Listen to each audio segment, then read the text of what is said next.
नमस्कार, आप सुन रहे हैं लाइव न्यूज़ रेडियो। तो आज हम सुनेंगे शगुन जी की लिखी हुई एक कहानी जिसका शीर्षक है पहली स्टेज परफॉर्मेंस। जी हाँ, पहली स्टेज परफॉर्मेंस हर किसी की ज़िंदगी का वो दिन, वो टाइम जो इंसान को पूरी ज़िंदगी याद रहता है। कैसे वो अपने छोटे छोटे कदमों से मन में घबराहट लिए कैसे स्टेज पर परफॉर्मेंस के लिए जाता है और क्या उसकी नज़रें ढूंढती हैं। ये बात है 2007 की, जब 6 साल की बच्ची अपने पहले स्टेज परफॉर्मेंस करने वाली थी। घर से स्कूल तक का सफ़र तो आसान था, पर स्कूल से घर तक का सफ़र उतना आसान नहीं था। सिमी 3rd स्टैंडर्ड में पढ़ने वाली एक बच्ची, आज उसकी लाइफ का भी वो दिन था जो अक्सर सभी की लाइफ में होता है। तो जानते हैं उस दिन के बारे में।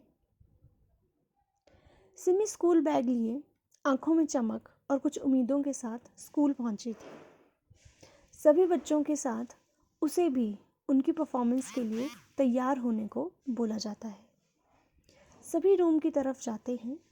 सिमी आसपास देखकर सहम जाती है, क्योंकि सभी बच्चों के साथ उनकी माँ थी जो उन्हें परफॉर्मेंस के लिए रेडी कर रही थी। पर सिमी के साथ तो उसके 2 फ्रेंड्स के अलावा स्कूल में कोई नहीं था। उसके फ्रेंड्स भी उनकी माँ के पास जाकर परफॉर्मेंस के लिए रेडी हो रहे थे। सिमी को ऐसा देखकर उसकी स्कूल टीचर ने उसको परफॉर्मेंस के लिए रेडी किया। आसपास बच्चों को उनके पेरेंट्स के साथ देखकर सिमी बहुत उदास थी। उस दिन शायद वो पहला दिन था जब सिमी ने अपने पेरेंट्स को बहुत मिस किया। वो अकेला महसूस कर रही थी। हालांकि उसके दोनों फ्रेंड्स शगुन और प्रिया उसके साथ थे, पर वो साथ होकर भी उसके साथ नहीं थे। कुछ देर बाद एक अनाउंसमेंट, एक आवाज़ आई जो इस अंदाज में बोली जाती है। अगली परफॉर्मेंस है एक डांस परफॉर्मेंस जो लेकर आ रहे हैं 3rd क्लास के स्टूडेंट्स। हाँ, ये परफॉर्मेंस स्कूल के एनुअल फंक्शन में प्रेजेंट होनी है। नन्हे नन्हे कदमों से सारे बच्चे स्टेज पर आ जाते हैं और अपनी अपनी जगह ले लेते हैं। सिमी भी उन्हीं बच्चों में शामिल थी। सामने इतने सारे लोग, अरे बाप रे बाप! एक तो पहली स्टेज परफॉर्मेंस वाली घबराहट और इतने लोगों के सामने देखकर बच्चों का नर्वस होना तो कॉमन था। टीचर का बच्चों को म्यूज़िक स्टार्ट होने का इशारा करना, कुछ सेकंड्स में म्यूज़िक स्टार्ट हुआ और बच्चों ने सारा डर भुलाकर दिल से परफॉर्मेंस किया। परफॉर्मेंस ख़त्म होते ही तालियों की गड़गड़ाहट हर तरफ फैल चुकी थी।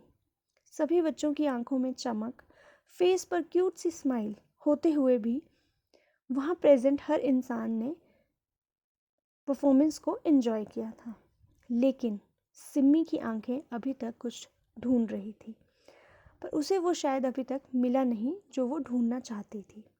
पूरे परफॉर्मेंस में सिमी की नज़रें उसके पेरेंट्स को उस भीड़ में ढूंढती, पर अफसोस उसे कोई नहीं मिला।